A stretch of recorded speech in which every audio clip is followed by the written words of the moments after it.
Testing. 1, 2. Are we rolling? Oh, okay. Hello, wayward soul. If you are watching this video, then you too have felt the Tug that pulls the enlightened to a greater purpose. While others may scoff at the notion, you feel a connection to the outer dimensions through the hidden insight given to us gaming. Yes, you understood that right. Video. We didn't need the shackles of modern society. Friends won't accept this truth. Your earthly family is necessary. All that you need is our society, to be nurtured by an association of people who can see the world as you do. The all-playing is various amenities, all designed in a way to bring you closer to the great one. Become part of something great. We are destined to be the shepherds of a new age of existence. Just because of my love to you.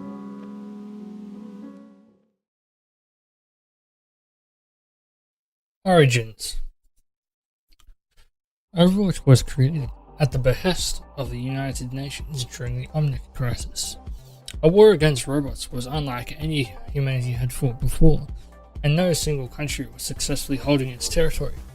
But it had been observed that some soldiers and strategists were thriving in this new style of warfare. As the nations of Earth struggled against the Omnics, the UN pulled together their best soldiers and technologies to form an elite strike unit. Overwatch was that unit, consisting of scientists, soldiers, adventurers, and oddities, and was intended to carry out asymmetric warfare against the Omnics. Gabriel Ardway was one of the key architects in its formation, while command of the unit was given to Gabriel Reyes, a member of the Super Soldier program carried out by the United States. However, while Reyes had overall command, Overwatch's overall structure was molded by Jack Morrison, who molded that unit into a truly cohesive fighting force. The other founding members were Anna Amari, Liao, Reinhard Wilhelm, and Torbjorn Lindholm. Finding their strength, the Overwatch strike team targeted the Omnic's command and control protocols.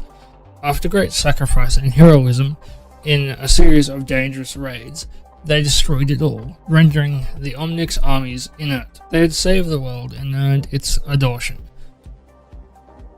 For his services, Morrison was given the position of Overwatch's first official commander, while Reyes was passed over.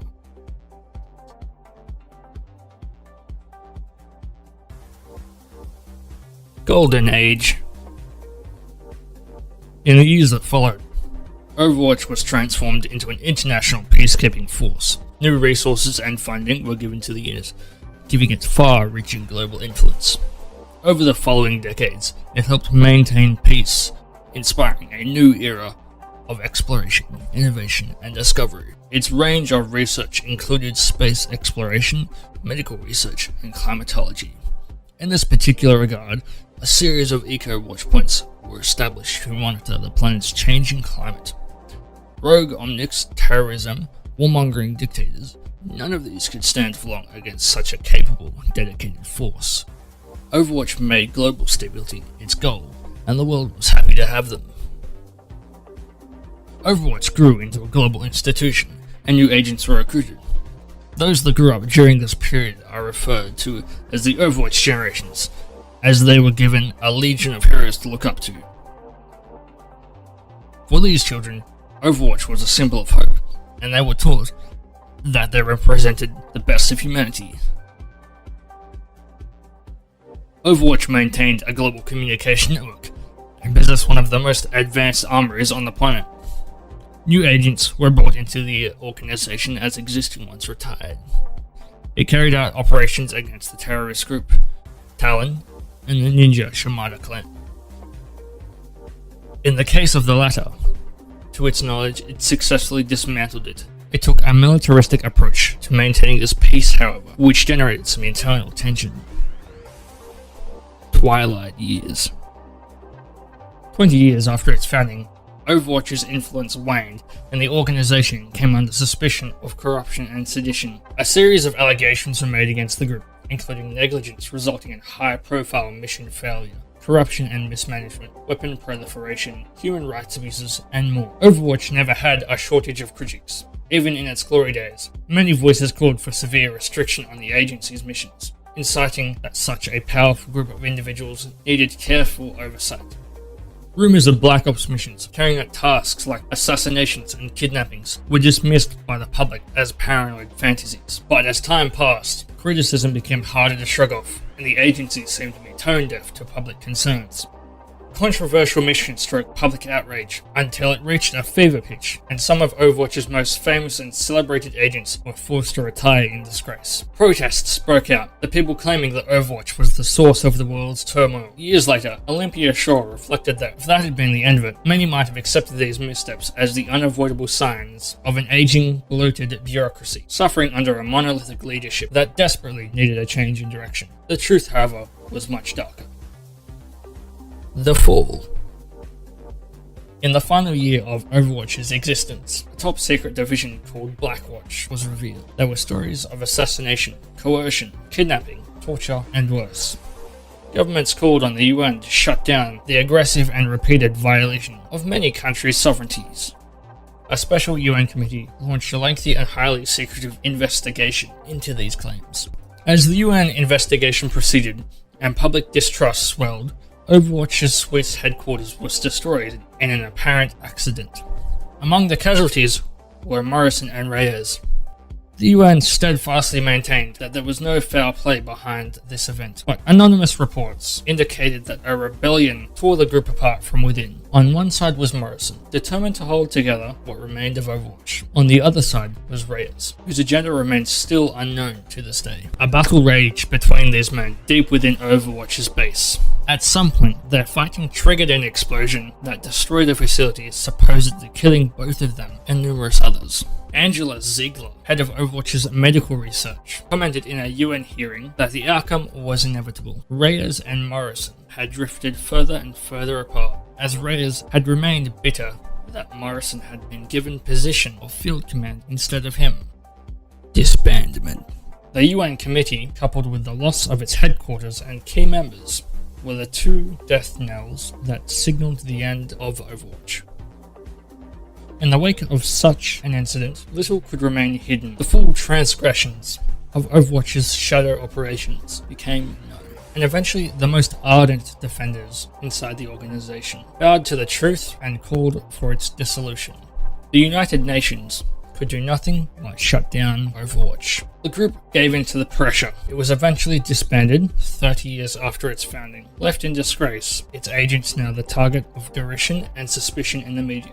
The Petrus Act deemed any Overwatch activity illegal and liable to prosecution. Few people at the time doubted it was the right call. The world had never been more peaceful. The biggest threat of global stability and growth was in many minds Overwatch itself. Its time had passed. Post-Overwatch. In the 5 years since, mystery still remains as to the nature of Overwatch's fall. Suspicions exist that someone took it over to its detriment. But since its end, the world has become a darker place. Tension between humans and Omnics has never been higher. Local political leaders accuse certain corporations of using covert operations to persuade government officials into accepting exploitive deals, and when that failed, of hiring mercenaries to enact more permanent solutions. Shadow organizations operated with impunity, often leaving a trail of dead civilians in their wake. Overwatch continued to be memorialized, and some former Overwatch members attempted to get the band back together. Recall. Talent operatives conducted a raid on the abandoned Watchpoint Gibraltar, hoping to gain access to the Overwatch agents database. They were foiled by Winston, who initiated an agent recall. Agent Lana Oxton immediately responded. The two went on to foil an attempted heist on Doomfist's gauntlet by Reaper and Widowmaker. This incident was the last straw for the United Nations, as their actions had followed weeks of similar vigilante activities. The next day, the UN delivered its statement. The United Nations has not authorized any Overwatch operations. The organization's charter remains revoked. Further questions were met with hostility or silence. Governments across the world, ranging from Russia to the United Kingdom, gave similar commendations. In a poll conducted by Atlas News, most people expressed anger at the thought of Overwatch agents having gone rogue, but nearly 75% of the respondents answered they were uncertain as to what Overwatch's return would mean for the world. Soldier 76. Overwatch bases were raided mysteriously by an individual known only as Soldier 76, who recovered technology and incapacitated but never killed those assigned to watch over the installations. Olympia Shaw, through anonymous contacts within the UN, was given the classified UN reports that detailed the true nature of the destruction of its headquarters and the role Morrison and Reyes had played within the blast. She concluded correctly that Soldier 76 was indeed Jack Morrison.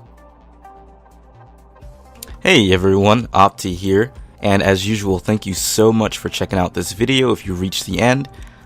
Big shout outs to Uuntiedshoelace and James Mote for helping me out with their voice talent for this video. I've left their names throughout the video as they're speaking now. I'll try to do that going forward, so you can look them up if you like their voice and maybe want to use them on some of your work. Go for it, show them some love, and I'll see you guys on the next video. Thanks! You focus on the wrong shit. Why these niggas talk shit? I pull out my car, then I pull up to the stars, bitch. She wanna go far shit. I be on my Mars shit. You know I be soaring. They see me, I be scoring.